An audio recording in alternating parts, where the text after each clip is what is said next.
better not laugh. All right, better get on out there.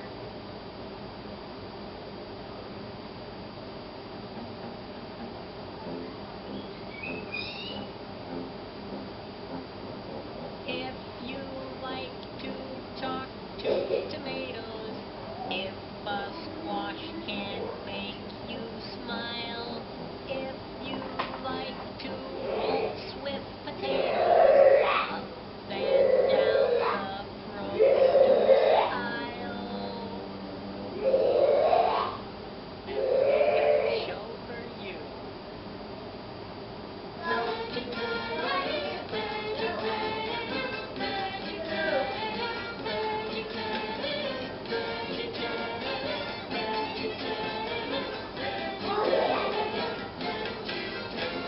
Broccoli, celery, gotta be vegetables.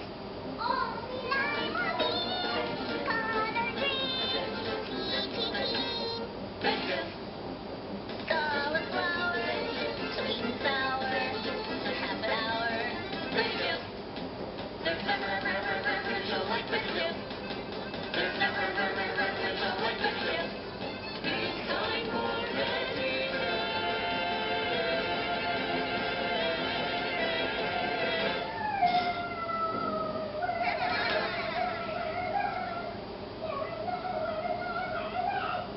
Hi kids, and welcome to VeggieTales. I'm Bob the Tomato, and I'm Larry the Cucumber, and we're here to answer your questions. Yep. I bet you're wondering why Larry has a shoe on his head. Yeah, Bob. Why do I have a shoe on my head? Well, I got a letter today from Latasha Robbins of Savannah, Georgia. Latasha wants to know what loving your neighbor really means. That's why I have a shoe on my head? Yes. No. Kind of. Help me out here, Bob. You see, I'm about to tell Latasha the story of Flibber-o-loo. And in that story, you, Larry, have a shoe on your head. Oh, it's all so clear now. Hurry up and tell the story. My head's starting to sweat. Okay, here goes. The sun always shone on the mountains of Flibber. The wind and the rains never came. To call the place beautiful, no one would quibble, though hard on the feet they'd exclaim. But high in those hills, past the rocks and the rubble, so high that the clouds were below, sat two tiny towns that were nothing but trouble. As you listen, you'll see that it's so. Now, the town to the west that thought it was best bore the name Flibber-o-loo, for the women and men since 1710 have worn on their heads one large shoe. Now, in town number 2, one big shoe wouldn't do. So the people of Liberty Lodge would look down and bellow at shoe-headed fellows and place on their own head. Mine's really more of a kettle. For days without end, these two neighbors would bicker as to whose headgear was best, and the shoes and the pots would fly ever thicker, from morning to night, without rest. But not all of the people who lived in these cities were angry and bitter and vile. A few would write poems and sing happy ditties, and greet all their friends with a smile. One Flibbian fellow hated a fight, tried hard not to act like a monster. While pots crashed around him from morning till night, he'd just play with his pet white-tailed lobster. They kept to themselves, and they'd talk and they'd talk, until one day he said, Hey, let's go for a walk. I'm tired of lying around like a squid. I want to go out there. So that's what he did. The shoe-headed boy and his blue plastic friend walked out of their town and began to descend to the dark, rocky valley between the two cities, away from his friends and their light-hearted ditties. Hey, this is swell.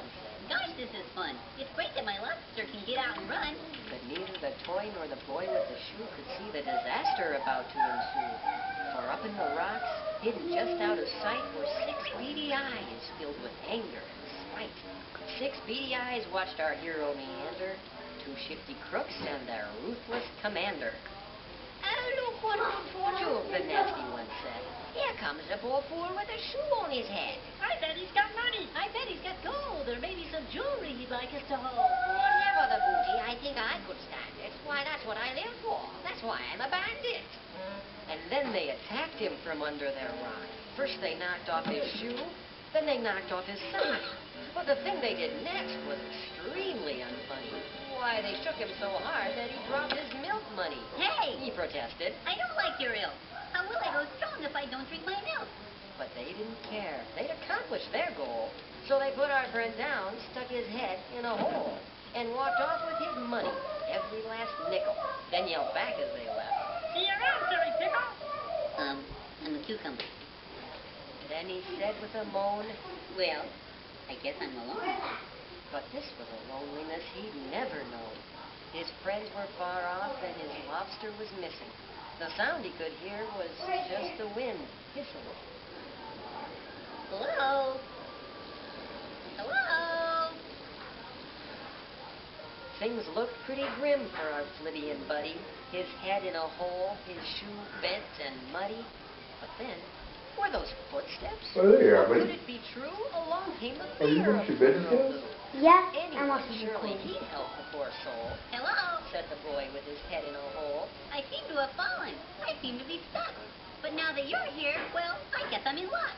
Oh, dear. Said the mayor, observing the shoe. The fellow indeed. And he's Flibian, too. Young man, I have noticed your dire situation, and please rest assured that I share your frustration. But how can I put this? What can I say? Well, maybe you understand better this way. That music? I'm busy, dreadfully busy. You've no idea what I have to do. Busy, shockingly busy. Much too busy for you. Oh, I see. As soon as the mayor had finished his song, a Flibian doctor came strolling along. Out of my She way! said, starting to slide. If you and your pickle would please step aside. I'm very important. I can't stand in chat. Well, that's not my pickle. I found him like that. Besides, it so happens I'm no goody. Why, I am the mayor of Flibber-o-loo. I'm a cucumber. I see, said the doctor. Then you'll understand without an appointment I can't lend a hand. The folks with bronchitis, the kids with the flu. She said to the mayor of Flibber-o-loo. I'm not mistaken. You're quite busy too. Well, they talked about schedules, compared daily planners, till finally a voice said, Please pardon my manners. I don't mean to bug you. I see that you're busy, but being inverted has made me quite dizzy. The two other Flibians paused for a while. They looked at each other, then said with a smile, We're busy, dreadfully